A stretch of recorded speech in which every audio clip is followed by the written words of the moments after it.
अटल बिहारी वाजपेयी जी जो देश के प्रधानमंत्री थे, उनकी आज 100वीं जयंती मनाई जा रही है।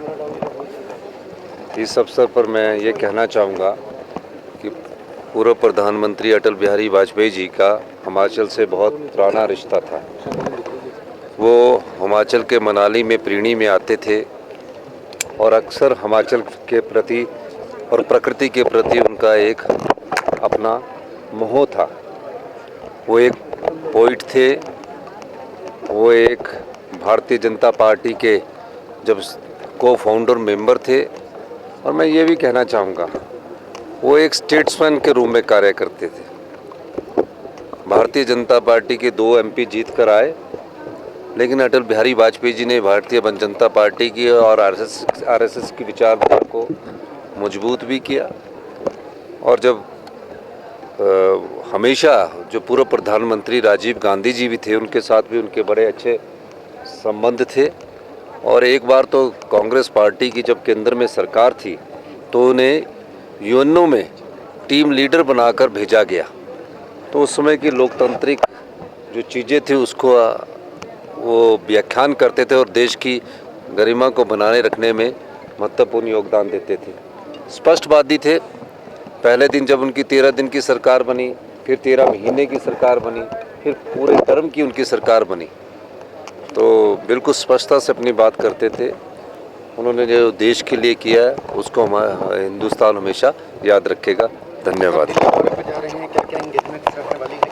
नहीं, मैं हमारी CWC की 2 दिन की बैठक है और CWC की 2 दिन की बैठक के बाद मैं 28 तारीख को वहाँ जिस भी मंत्री से अपॉइंटमेंट अगर मिलती है तो मैं उनसे मिलकर आऊँगा।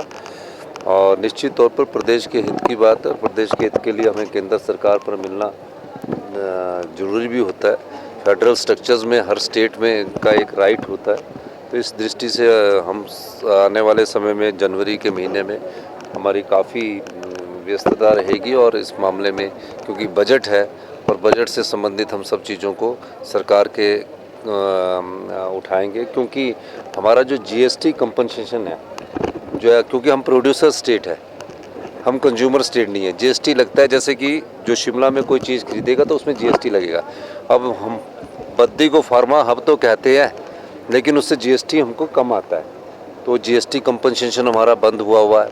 17 से 22 तक GST कंपनसेशन था जो हर साल 2,500-3 हज़ार करोड़ रुपये आता था, वो ख़त्म हुआ है।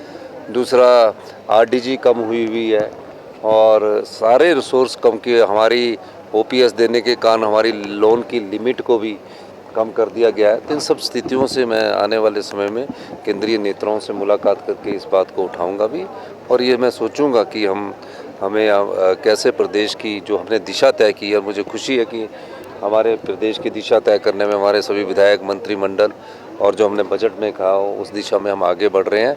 और जो गति पकड़नी थी वो बहुत तेज़ी से गति पकड़ी है और हमारे खजाने में पैसा आना शुरू हुआ है। ये बहुत अच्छी बात है।